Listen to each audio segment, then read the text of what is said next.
podcast party. Descent into Avernus.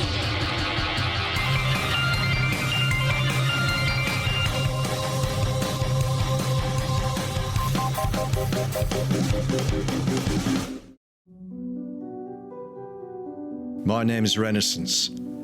While researching infernal matters in the library at Candlekeep, my friend Hylan accidentally summoned Ba'atus the Imp. Ba'atus offered to make a deal with us. All we had to do was let an ogre named Little One die. We turned him down and rushed to the nearby inn to protect Little One. We tried to usher him outside, but it's too late. We're being ambushed by assassins. You are all in the hearth. You see Little One has been tagged in the back with a quite painful bolt right between the shoulder blades from this assassin who has shot from across the bar, perhaps 40 or 50 feet. He's a big target. He is looking really rough. There are also two other foes who have whipped off their black cloaks, and you see that they are holding scimitars, and they are advancing towards Little One to try to get you in the process. So, let's roll initiative. All right. Renascence got a 3. Hylan got a 4. Ofelia got an 11. And Corbin got a crit fail, which comes to a 3. Oh my God, so did I. Are you this kidding? This is terrible. Nope. 3 3s. That's Renascence, you, and Hylan? I got a 4. Okay. Well, that's better than 3. Yeah, I mean. Oh my God. By a tiny It's bit. like you want Little One to die. I don't want anything at all. Maybe this abysmal start is just getting it out of the way, and Yeah, maybe all the rest of our rolls will be perfect. Well, Right. It'll just be little dead one, right? Oof, man. Little dead one. I hope you're proud of yourself. Reya got a 21. Maybe she'll fix everything. oh, thank goodness. Maybe. Okay. Little One actually is in the order with a 13. Besides Reya, the bad guys go first. Reya turns, she spins as she sees an arrow planted in Little One's back. She pulls out her longsword, looks at the 4 of you and says, I don't know if this is okay in here, but I mean, she fired first. And she rushes around the fire pit, bumps you out of the way, Corbin, sees that there are 2 other potentially hostile forces and swings her longsword at them twice. Hitting both times and Yes. doing 12 damage to one of these foes. Thank you, Reya. Okay. In return, these 2 men, they are in relatively nondescript leather armor. Both of them have scarred faces and shorn heads. They look like more mercenary types than anything. They will both strike out at Reya. Oh gosh, okay. One of them moves very, very quickly and tries to get in on the other side of Reya with a sneak attack. Oh. Their swords are relatively small and nimble looking, even though they're curved. Even with his attack, he does not meet Reya's armor class and gets only a 13 and misses. Great. The second one is not with sneak attack and misses with a 14. Yep. Holy smokes. She just plants herself and she's ready to go with these guys. Even though they're faster, she is strong. The other one also tries to nimbly dodge out of Reya's way, unfortunately not being able to, as he is hurt and wounded. He is, however, able to retort with 2 small jabs of his sword, hitting the first one with a 21 and missing with a 15 on the second one. All right. So 8 piercing damage as the tip of this curved blade goes into Reya's side. Now, behind the bar, the assassin throws down the crossbow, leaps over the bar, and unsheathes 2 short swords, which look like the steel itself is stained with some kind of substance. And she rushes forward towards Reya. Yeah, we got ourselves a Hamlet situation, folks.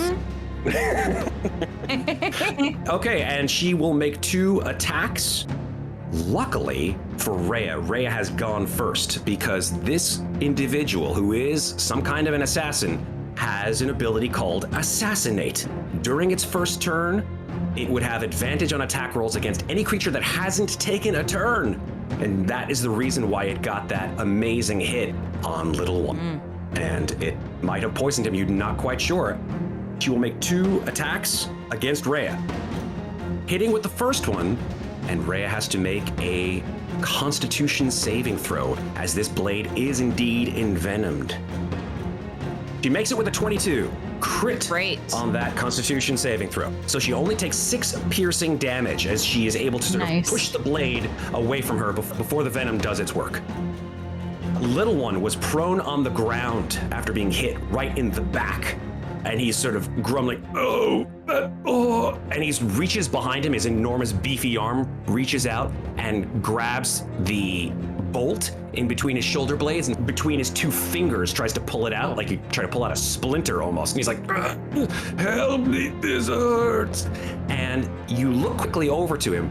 You see that the bolt has black veins of some kind of substance spidering out from it.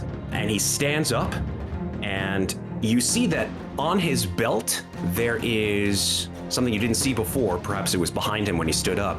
A rather sizable club with a metal tip to it. And he says, I don't know if I could even use this anymore. I turn to him and I say, stay behind me, don't get close to them. That's what they want. Okay. From a mechanic's perspective, Little One does indeed try to crouch behind you, even though he's like 10 feet tall. And he takes the dodge action. It is now Ophelia's turn. Okay. Ofelia picks up her violin. She looks at the assassin standing behind Reya next to the very deadly bartender assassin. And she closes her eyes and she begins to whisper something. You can't quite make it out. And I cast Crown of Madness. Yeah. Oh, God. Yeah, it's a DC 14 Wisdom save. Nope. Failed it with a 12. Yay! Yes! Okay. A crown of barbed thorns appears on the head of this assassin, and his eyes become wide. He has been taken over by madness and will attack any of his allies that are adjacent to him on his next turn. He will need to make a save to break the madness. Do you control this spell ongoing? Like, how does this work in terms of... So I have to use my action to maintain this control, but he can also make a wisdom saving throw at the end of each of his turns. So the spell would end if he succeeds on the wisdom save or if I drop the effect. Okay, well, to use the proverbial phrase, madness takes its toll. So that's your action. Do you want to stay where you are? Do you want to circle around the fire pit in the middle of the room? I'm just gonna back up a little. Yeah, there's a table sort of right behind you, but yeah, the I'm door using the that you table guys for were... partial cover. Okay, I'm down for that. That's cool. Yeah, it's worthwhile mentioning, there are other people here in the hearth. They do not seem to be involved in the fight. There are about 4 or 5 other people here, all with the purple robes of Candlekeep here in the actual bar. And they seem completely aghast at this show of violence. I mean, we'd rather not be doing this. I can tell. All right, Hylan, it is now your turn. Okay, I just look around at the people and I say, sorry, we're just trying to protect Little One. And I'm gonna use steady aim. Okay, that's your bonus action. Yep, I'm gonna throw a psychic blade at the assassin who shot the crossbow into Little One. All right, go for it. That's a 13 to hit. No, unfortunately, your blade goes wide. Okay, so I use steady aim, so I can't move. I'm staying where I am. All right, Renascence, it's your turn. I reach behind me, I grab Little One by one fleshy, meaty, giant ogre arm, and I lay on hands 5 hit points, curing him of what I assume is the poison flowing through his veins. All right, the black spidery web of veins coming from this bolt disappears. The bolt, however, is still inside of him. Right. Great. And that's it. You're gonna stay where you are. Stay where I am. All right, Corbin, your turn. Corbin is going to move up 5 feet next to the fireplace, sort of the center of the room. Yep. And Corbin's going to say, Ilmota, bring us twilight. And he's going to use his channel divinity and cast his Twilight Sanctuary. So everybody at the end of their turn is going to get temporary hit points. Awesome. Very good. So all of us, including Reya and Little One. Great. Nice. Love it. Awesome. Then, with my bonus action, another little sliver of twilight is going to come out, and I'm going to cast Spiritual Weapon right next to Reya. Awesome. The pillow will come out and whomp that wounded guy that's right next to her. It's very Hitchhiker's Guide, like the pillow to the towel. Oh, I like how it has flowers on it. Oh, it's really colorful and fun. A pillow Corbin has never had in his life, but he has one now. And he rolled a 17. A 17 will definitely hit. Goodness. And that's 9 points of force damage. All right, you whomp him good right in the head. He staggers back, and then he sort of like clears his eyes for a second, looks at this floating pillow, and he says, in common, you're close enough to hear, "Whoa, what madness is this?" And then he looks over to the left and he sees his compatriot with sort of glowing eyes and a crown of floating thorns on it. He goes, "I didn't sign up for this." All right, that's the end of your turn, I assume, Corbin? Correct. I'm just going to do my temporary hit points. That's it. Reya will slash at, I guess we'll call her the expert assassin. 2 attacks from her longsword. Here we go. Both will hit, a 24 and a 20. Thank goodness for Reya and Corbin. My God, I'm not doing anything. All right, doing a total of 12 slashing damage as her sword bites into her foe. It is their turn, however, to retort, but one of them is charmed. Who do you want him to attack there, I would- Ofelia? Love for him to attack the expert assassin. I whisper, kill her. Okay. Yes, kill her. And the eyes just turn to the expert assassin, and she sort of looks at him like, what are you doing? And then there is an immediate gasp of shock as he attempts to plant his curved short sword in her side twice. Missing with the first time, but able to hit her on the second with a 21. Doing 9 piercing damage. And she says, what are you doing? And then he will make his saving throw. What's the DC on that? 14. Okay. Yeah, he rolled a 17, so he shakes himself out of it, and he sort of looks down at his hand, which is on his sword. His sword has totally slashed his ally, and he looks up at her and goes, I don't know what I'm doing. I'm sorry, Marcin. And she just growls at him. Get them, fool. And the other of these 2 spies will launch 2 attacks at Reya, hitting her. Hits her with a 20, and then, hits a crit. 24. God. Oh boy. Okay, so that's a total of 12 damage on Reya. Okay, He had 7 temporary hit points. Okay, so only does 5 total then. great. Okay, now the most deadly of the foes, who has been scratched for certain, but is not out of the fight at all. There is this rather imposing person in her way. And a pillow. And a pillow, but yeah, she's going to strike at Reya. And she will have a sneak attack if she hits. And this is with her poisoned short sword. That hits. That's 9 piercing, and then Reya has to make a con save again. Eek, this gets dangerous every time. Yeah. That time she failed it with a 12. So she takes 34 damage, 9 piercing, 25 poison. Oh, for fuck's sake. Now she, wow. She had 37 hit points. Now she is down to 3. Reya, no! Reya has never been this close to 0 before. Oh my God. And the worst news is that was only the first of her 2 attacks. Oh. Here comes number 2. Sure, phew, she misses with a 7. Oh, thank goodness. Okay, little one, he looks to you, Renascence, and says, I think I could get up. I think I could be of use. Stay down. Stay down. He grumbles. I could beat them up real bad. That's what the imp wants. And then he adjusts his headband and he says, No, that's no good at all. I can't revert back to my old ways. No, but I really want to beat them up really bad. It is now Ophelia's turn. Okay. Her eyes roll back in her head and she begins to mutter and whisper. She casts dissonant whispers on the expert assassin. Make a DC 14 wisdom save. Okay. She got a 17. Sorry. She still takes half damage. Super. All right. So that's going to be 13 psychic damage. So that's just 6. Okay, great. Yeah, she grasps her head and then shakes it off. Hylan, it is your turn. Okay, I can see that assassin to the north of Reya who had the Crown of Madness is no longer affected by it, so I can hit Correct. him. And he is wounded, correct? He is. So I'm going to throw my 2 psychic blades at that assassin. First, a 22 to hit. Definitely will hit.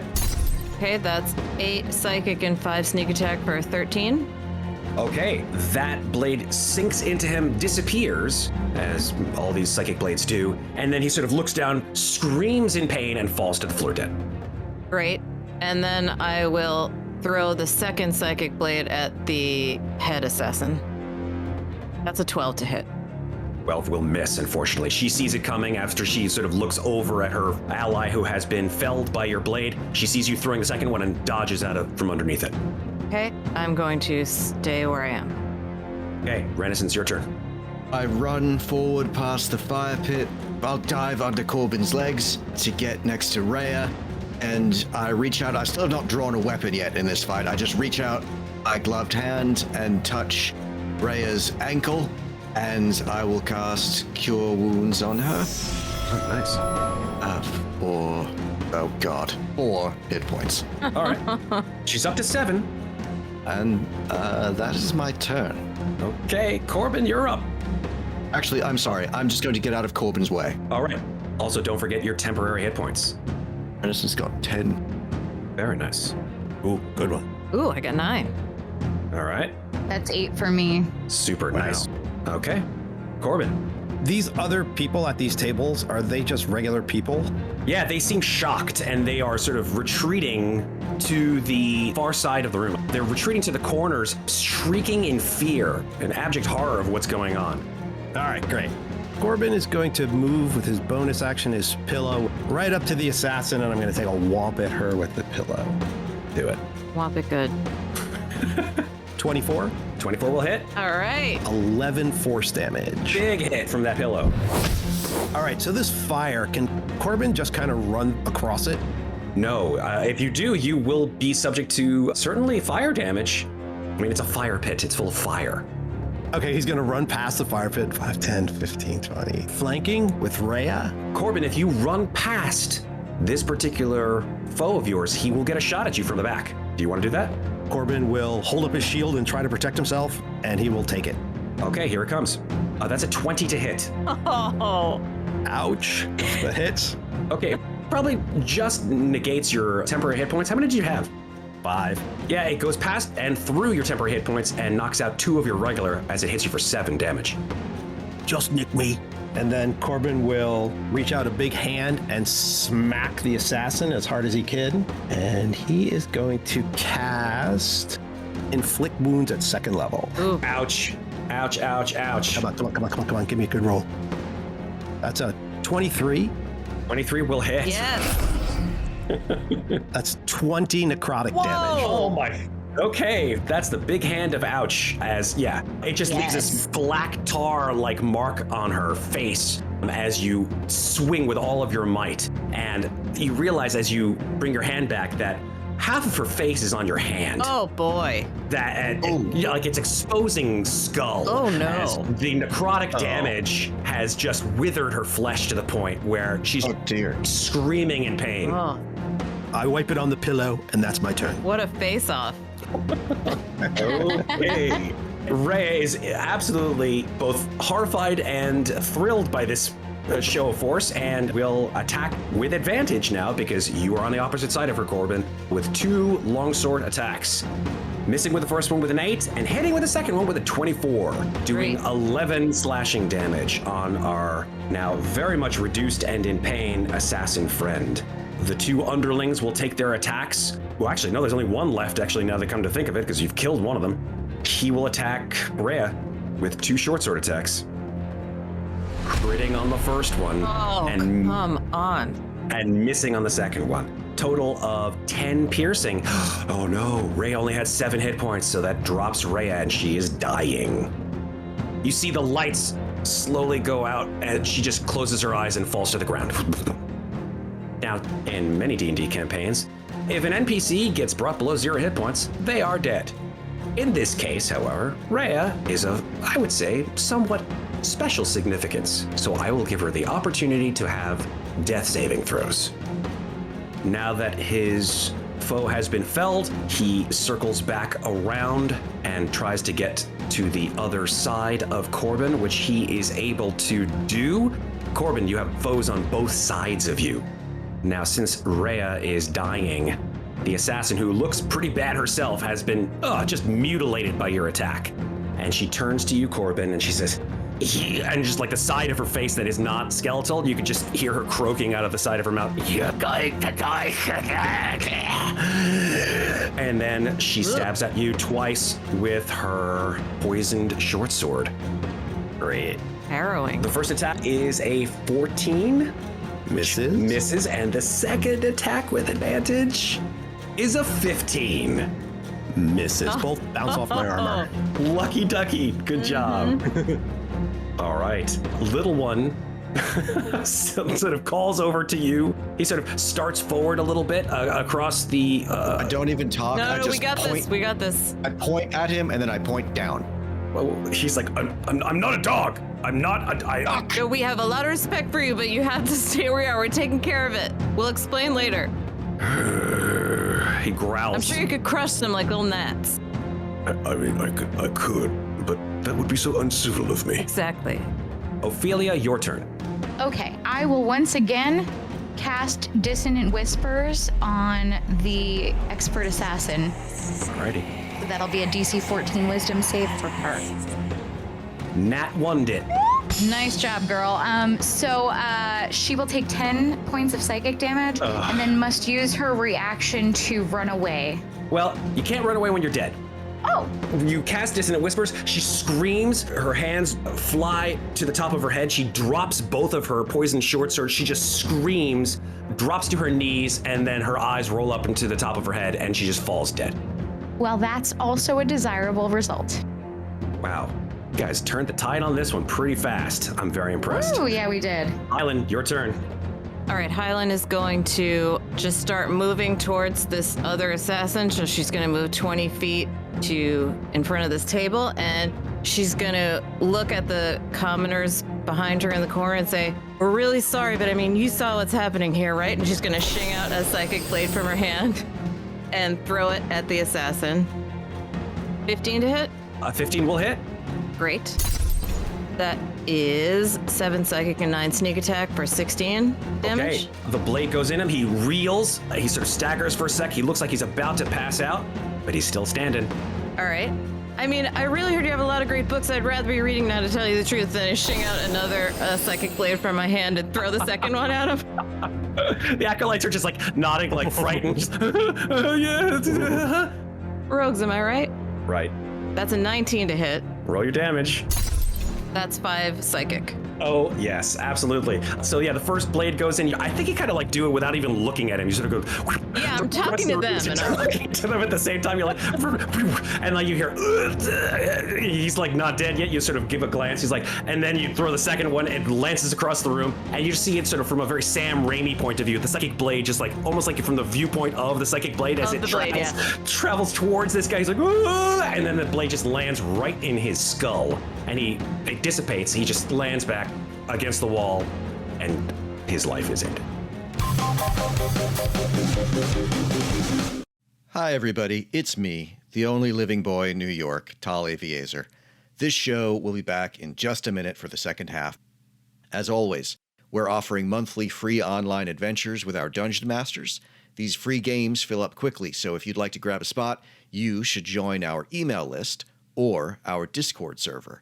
Links to both can be found at cast-party.com. If you enjoy Podcast Party, please follow the show, rate us, and leave us a review. We would love to hear from you. Message us on social media or email us at info@cast-party.com. Follow us on Facebook at CastPartyDND, on Twitter at CastParty2, or on Instagram at cast_party. Thanks very much for listening. And now back to our adventure in Candlekeep.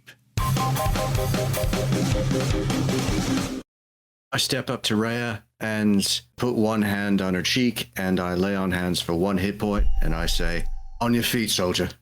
She looks up at you as her eyes flutter open. And then she offers you a hand. Help her up. She clutches her side as she sees these enormous wounds. And she says, "Oh, God, they were trying to stop us from... Well, I mean, he was an ogre, but what's going on?" I turn around to all of the acolytes who are left in the tavern, and I say, "Does anyone recognize these people?" A gesture towards the dead assassin. Slowly but surely, the acolytes of Savras and keepers of Candlekeep move towards the bodies. And one of them looks at the expert assassin and says, "Yes, she's been here for months. She's the new bartender, Marcinin."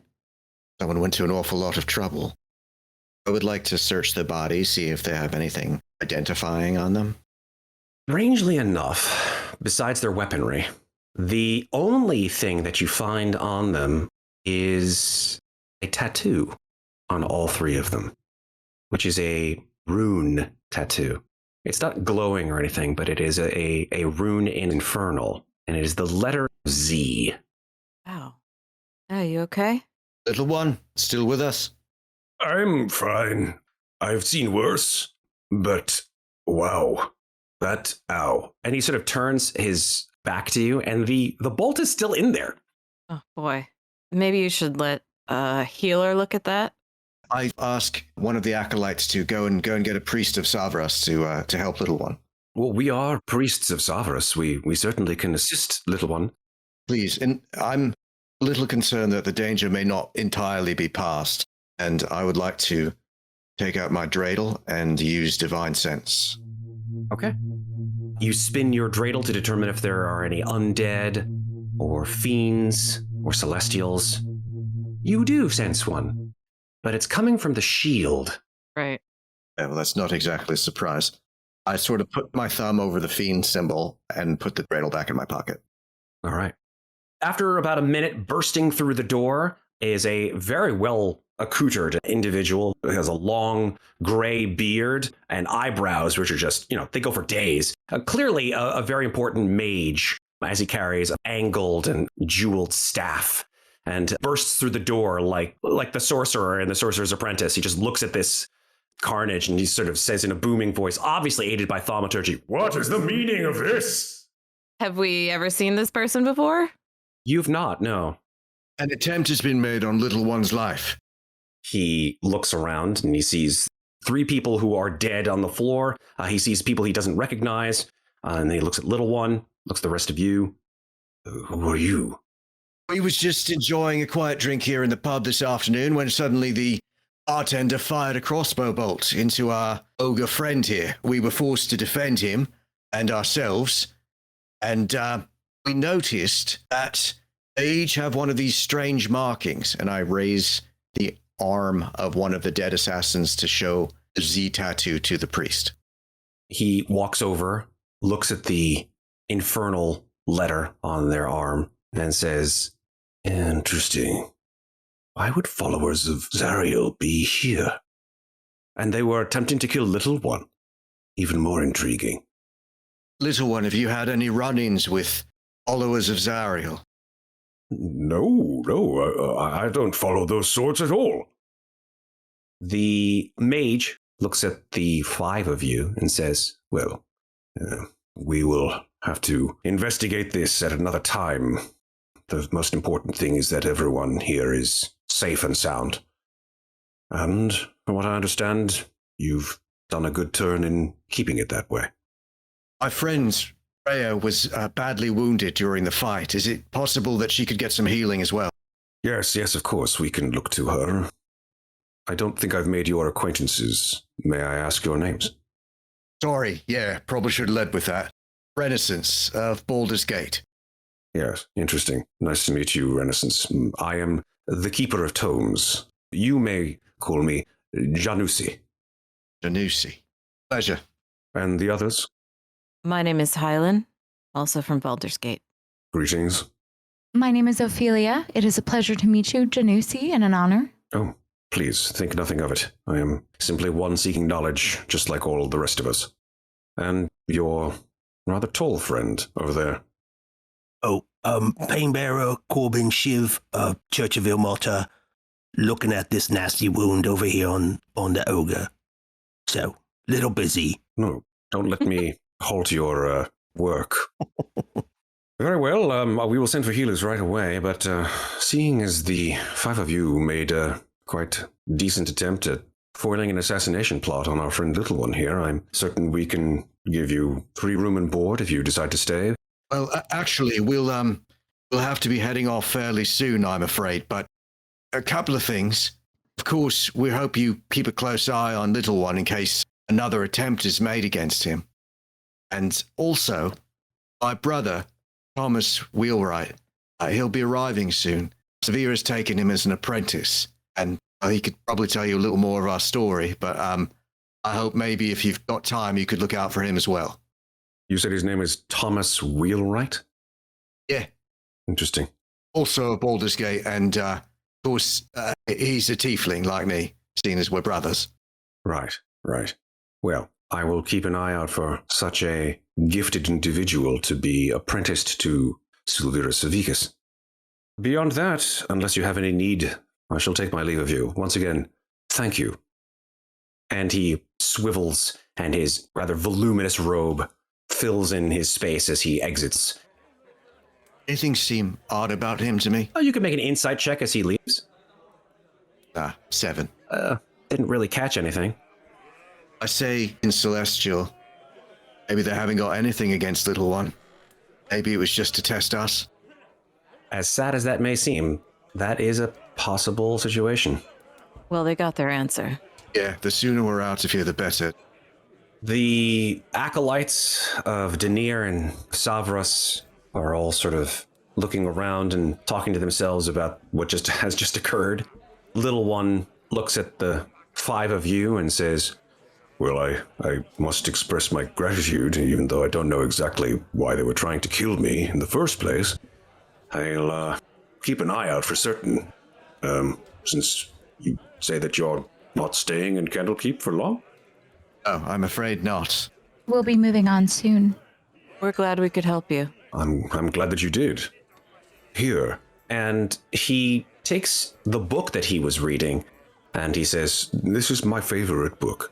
If any of you are interested in reading whilst in your travels, you may find it a quite interesting read.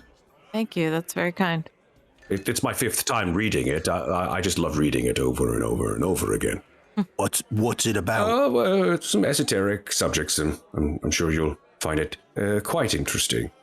Thank you. well, you look at the book, it says it's called The Sum of Theology by Saint Vithira. Saint Vithira, if any of you guys want to do a quick religion check or history check, you'll be able to determine who this person was. Sure. Sure, why not? Yeah, man. Corbin rolled a 19. Renascence got an 18. Hylan got I don't know what this book is about. Me Okay. neither. I got a 6. Well, the religious boys over there, they know who Saint Vithira is. She was a very highly revered servant of Ogma, another god of knowledge. But the Sum of Theology could very well be a book about sort of all gods and creations of celestial beings in its totality. You sort of leaf through the first 3 pages of the book. It's very wordy, but it seems like a decent read, if from an encyclopedic perspective, perhaps. I say, thank you very much, little one. I'm going to enjoy reading this one aloud to a friend of mine. And I pat the Shield of the Hidden Lord. Nice. Excellent. Love Excellent. it. All right. Little one bows his head, readjusts his headband, and says, Well, it was a pleasure making your acquaintance, and hope to see you around Candlekeep some other time. Likewise, be well. and then he goes back to his corner and sits down and realizes that the bolt is still in his back. He goes, Could someone get this thing out of me?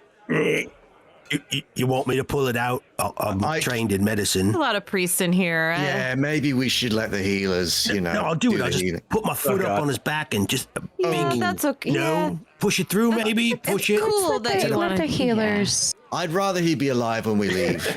Just Maybe I should just snap it off a little shorter, so It's okay. yeah. I think we've done enough. Yeah, more than enough. It's almost dusk, You did say that you would be returning to Sylvira in, I think you said perhaps the morning? Yeah. So I don't know what you guys want to do for lodging. There's, of course, the inn, which Janussi did say that you would have a free room here at the hearth if you wanted to use it. Sounds good to me. Yeah, let's take a free Yeah. room. We should still have a watch. Okay. So we'll do our usual room arrangements, fine. I guess. 2 rooms. I'll take first watch. I'll take second. Corbin will take the third. All right. So let's get some perception rolls from our first watch, please. Ophelia rolled a 13. Okay. During your watch, as you guys are all getting into your rooms and getting off to bed. Sorry, before we turn in, I will do my ritual where I will recite the tenets of the watches. Please. I will uncoil the silver wire from the dreidel and run it all around the 4 corners of the room, and I will cast alarm to mental trigger if anyone besides myself or my 3 companions move in and out of the space. Cool. The watch that Ofelia has ends with no threats or violence of any kind in any of your rooms. Cool. Ofelia, you're going to need to wake up, I guess, Hylan for the second watch, right? Hylan, wake up. Oh, thanks. It's time for the second watch. Thanks. Sleep well. Thank you. Okay. I will make my check as I stare at that drawing and know what's going to happen to me. I rolled a 17. Okay, great. You look over at Ofelia. She's sleeping soundly. And then you look over at Reya, and she's tossing and turning in her bed. She's like muttering something, and she's just, her brow is sweaty, and she's unable to really sleep very well. She's muttering. She's like, no. I'm going to walk over to her bed and sort of sit on the side of it and place my hand on the side of her face and say, shh, it's okay. It's okay, Reya. We're here. She doesn't wake up at your touch, but she seems to sort of breathe deeper, and she stops muttering and tossing in her sleep. And after a few minutes, she settles down, clearly affected by whatever kind of awful nightmare that she's just had. The rest of your watch goes perfectly fine. Okay. Now, you know that Corbin and Renaissance's room is just next to yours, essentially. I'll just quietly walk over, crack the door, and go over and punch Corbin in the arm. Oh, is it already? Yeah. All right, I'm getting up. Okay, thanks. Walk out. Get some rest. Thanks. That was a good punch. Just practicing. Is there a hallway between our 2 doors? Technically, no, there's no hallway. The rooms are right off of the main tap room of the hearth. Okay, so Corbin's going to put on his armor and stuff, and he's going to feel a little guilty about listening to Renaissance's prayer again, especially the part about the fiends. And he's going to fondle that soul coin in his pouch for a second. And he's going to put his armor on, and he's going to stand outside the door for his watch. Okay. Takes you some time to put your armor on. You look over at Renaissance, who's sleeping soundly, almost sort of still, like super still in his bed. His eyes are shut. How does Renaissance sleep? Does he sleep on his back, on his side? Renaissance sleeps on his back, and the shield of the Hidden Lord is tucked under his feet at the foot of the bed, but his feet are resting on it. Okay. So, yeah, you step outside the room with your armor on, Corbin, and sort of give a quick glance over at Renaissance as he's sleeping. And you see that shield is just peeking out from under Renaissance's body. It's an awful looking thing. Corbin wants nothing to do with it. I can't imagine why. He's got enough problems. Exactly. So you stand outside the room. You look at this tap room, this mess hall, the hearth. Smells pleasant. The smell of old wood smoke and good times. It doesn't smell like a rundown dive bar like all the ones that you've been in Baldur's Gate. Back in your room, however, we see the shield underneath Renaissance's feet. Renaissance, did you cover it before you put it under you? Yeah, so Renaissance is sleeping above the blanket. He doesn't like to use hotel blankets You never know Sure. when they've been washed. But the shield is under them. So it's like shields on the mattress, then blankets, then Renaissance's feet resting on top of the blankets on top of the shield. Okay. We see the shield itself emits this strange, unearthly red light. And it begins to glow a deep red from underneath Renaissance's body. And Renaissance, you can't remember what it was you were dreaming about before, but we see inside your mind as this shield emits this horrific red glow. And in your dream, you are standing in a horrendous place. It is dust and fire and desolation for as far as the eye can see, and the sky is red. A deep, cloudless sky of red. And there is an utterance behind you as you turn. And there standing before you is a man. He is about 7 or 8 feet tall. His features are humanoid, but he has curved black horns coming out of the middle of his forehead, and his eyes are the purest white. His beard is more of horned protrusions that arch out from under his chin, and his hands are clasped. His fingernails, black, long, and sharp, are intertwined at his chest. And he has enormous black bat-like wings that arch out from the backs of his shoulders.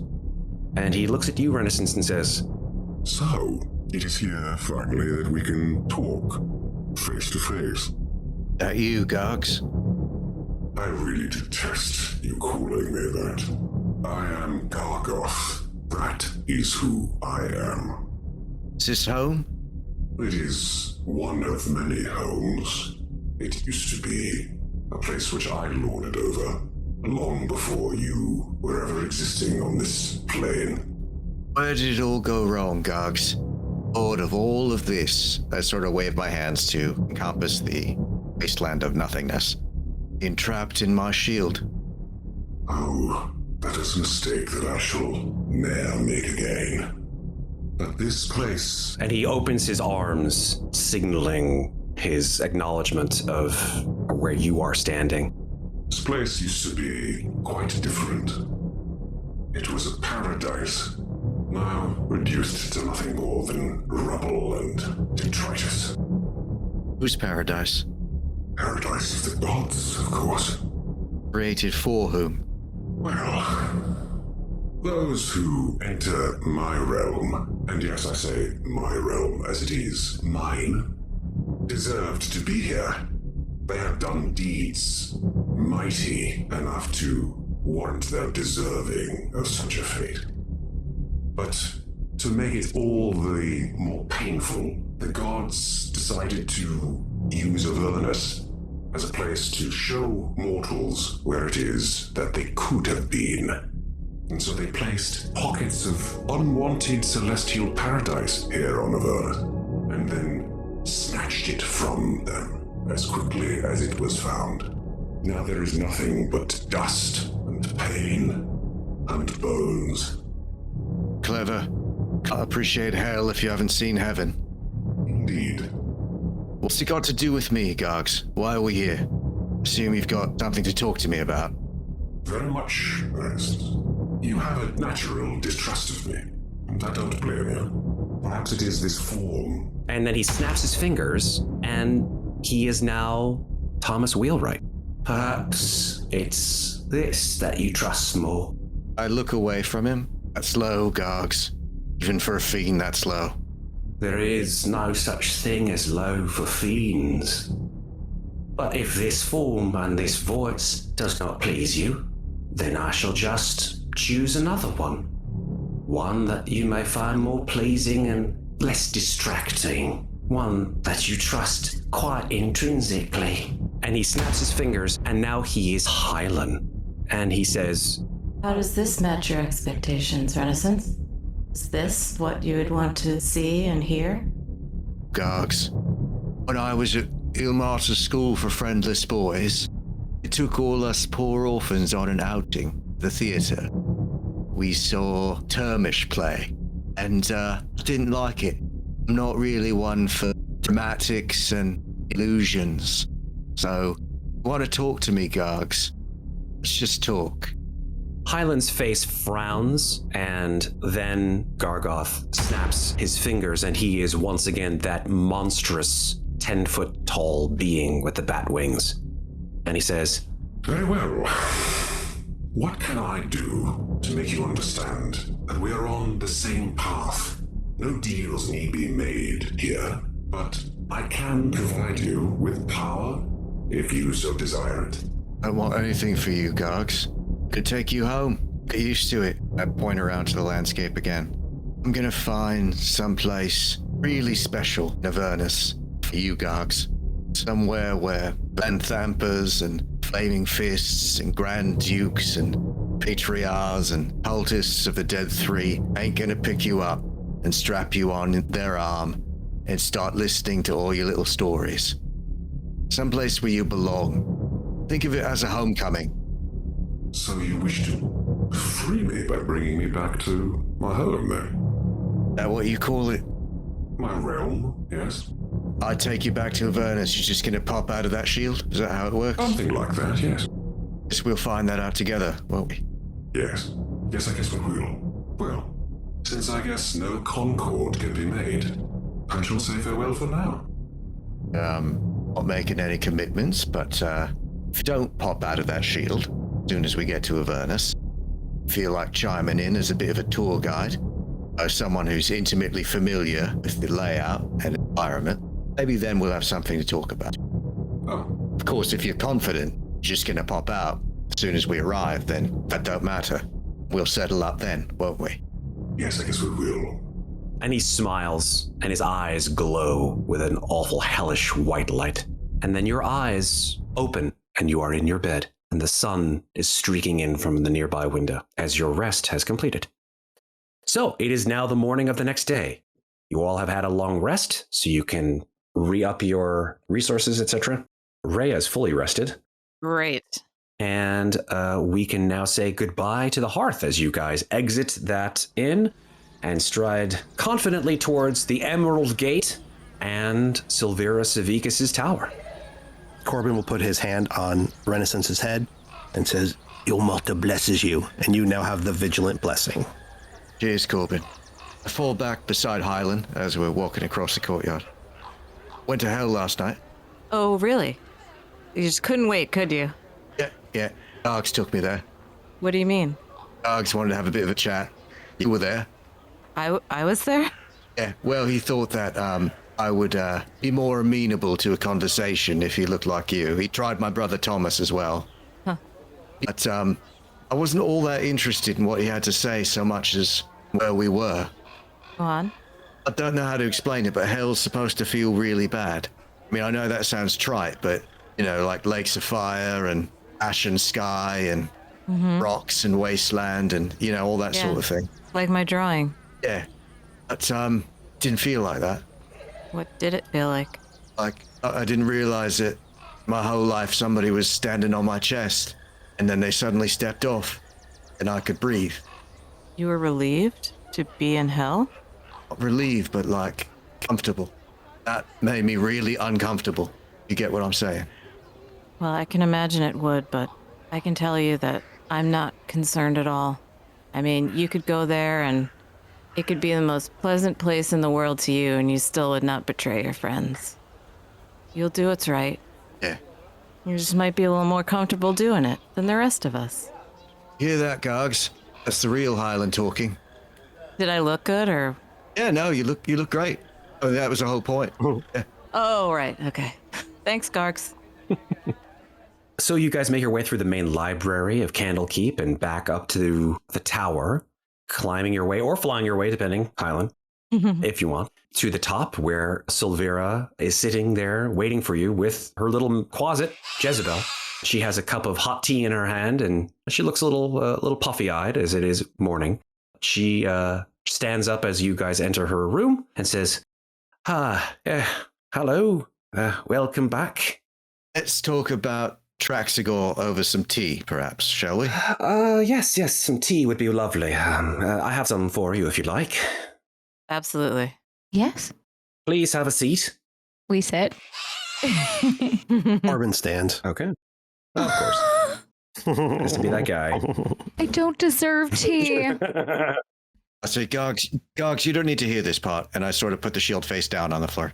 She says, well, first, good morning. Let me say, I heard about what happened last night at the hearth, and surprised. I'm very surprised. That seems to have been related to something that happened during your research. An imp offered us a deal. We didn't take him up on it.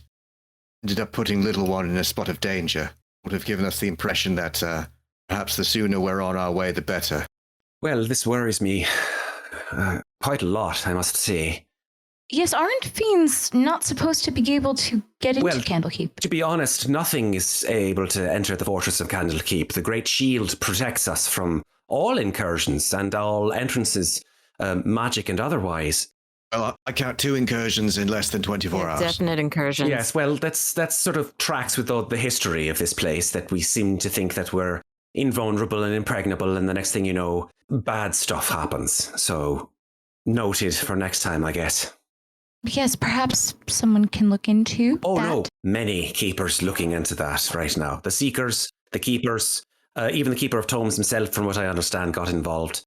Okay. Janussi. And yes, he's going to order a complete and total scrub of the restricted area of the library where it seems you found that particular tome. But anyway, to the work, eh? So, I told you yesterday that a wizard fellow, friend of mine, Traxigor, he lives in a tower about 20 miles from here. Now, I've, to be honest, I've loaned him a spell book or 2, so he kind of owes me a favor. I can have you delivered safely to his tower this morning. And he can actually use a plane shift spell to take you straight to Elturel, since you can't do it here, unfortunately. And even more importantly, as I said, Traxigor is looking after an old friend of mine, someone with a history of battling devils in the 9 hells. I think you'll enjoy her company very much. Her name is Lulu. But you'll find out more when you meet her. However, if you wish to do anything final before I bring you to your conveyances here in Candlekeep, you're more than welcome to. But, of course, the limiting factor is time. The more time you spend here, the less time Elturel may have. Sorry, just backing up a bit to Lulu. Yes. That's not a halfling, is it? She smiles broadly and says, oh, no. Okay, because I had a similarly named halfling that I've recently made acquaintances with. Just thought they might be. Yeah, that was Lala. That was Lala, I know, but close. Mhm. So Lala and Lulu. I don't hear it. Sorry. Yeah, I've not forgotten Lala, nor am I likely ever to Yes, forget we her. never should. Ever. I like her. I like her. Me too. It's worthwhile mentioning, Renascence. I don't think she'll ever forget you. Yeah, but I don't know that she will remember any of that. Actually, she was pretty hammered. Yeah. Lulu is definitely not a halfling. Yeah, I mean, just to be clear, we don't have a problem with halflings. It's just this one particularly drunken halfling. Yeah, it just jumped out at me. Yeah. The other thing that I sort of got tripped up on is going to Elturel, which is, forgive me if I'm a bit slow, in Avernus. Yes, it is. She said plane shift. No, just so- wanted to make sure Right. that I had not having a stroke and we're actually talking about going to hell.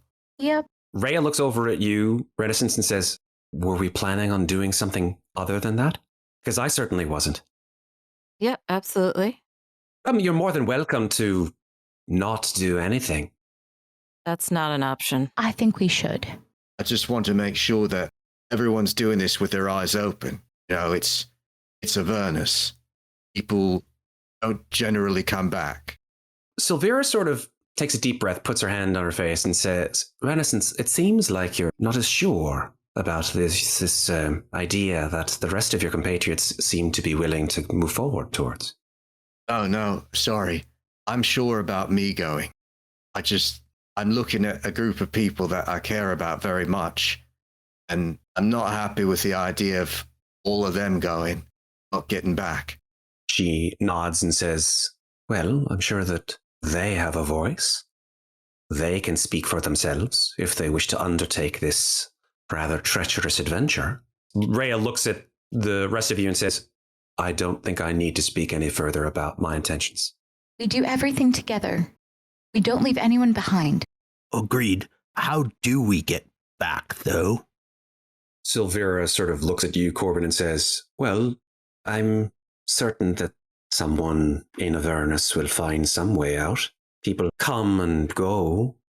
If you bring Elturel back, then you should be able to come back with it, I would think. If we are able to reach Elturel, I'm not sure I know exactly where to start, but one idea that I was thinking is we could try to find Ulder Ravengard, a missing Grand Duke from Baldur's Gate.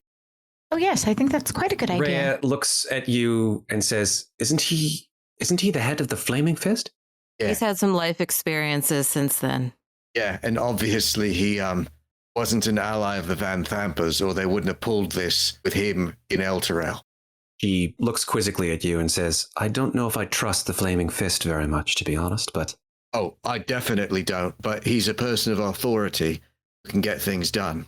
Well, if he's in the city and still alive, then I would think that he would be, hopefully, a decent ally. You're from Elturel, Reya. Is there someone else that you can think of? That's really the only name I have. Her shoulders slump, and she says, well, for a time, I thought the High Overseer would have, but my world has been turned upside down.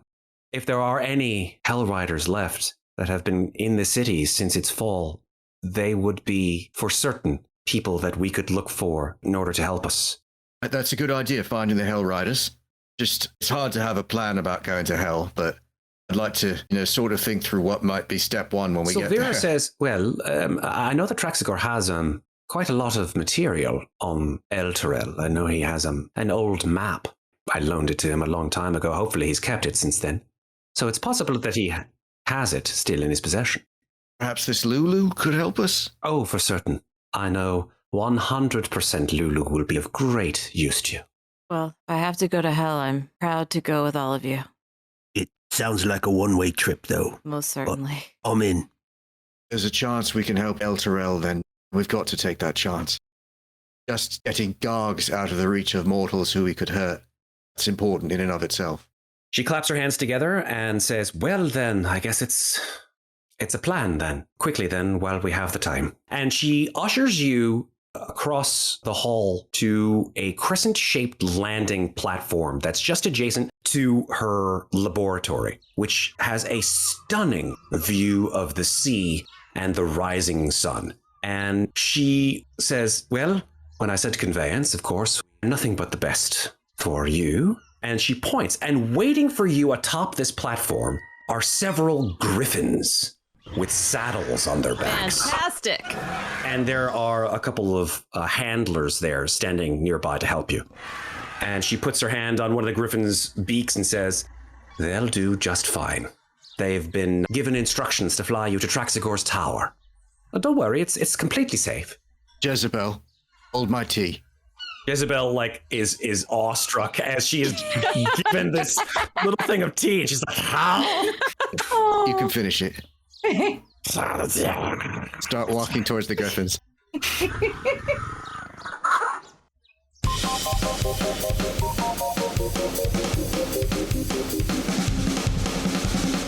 Thanks for listening.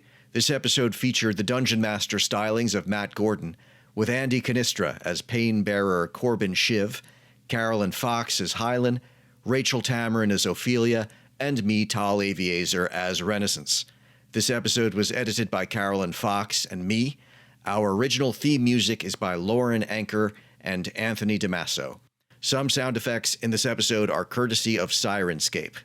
Remember, if you enjoy Podcast Party, please follow the show, rate us, and leave us a review. Thanks very much for listening. We will be back in 2 weeks with the next episode. Getting into our jammies. And into your jammies, adventurer jammies. Our adventurer jammies. 100%, love it.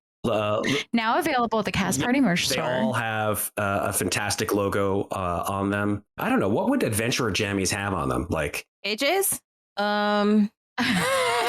they would have like dragons or beholders or something like that, right? No, blood splatters. Yeah, blood splatters are just weapons. No, my adventure jammies have like chainmail on them. They look like Oh, that's good. That's They're- pretty good. Because you don't go to sleep in your armor. I mean, that's just really uncomfortable. Corbin sleeps naked. Sorry. Waiter. Corbin's pajamas would just have a life-size drawing of his naked body on the pajamas.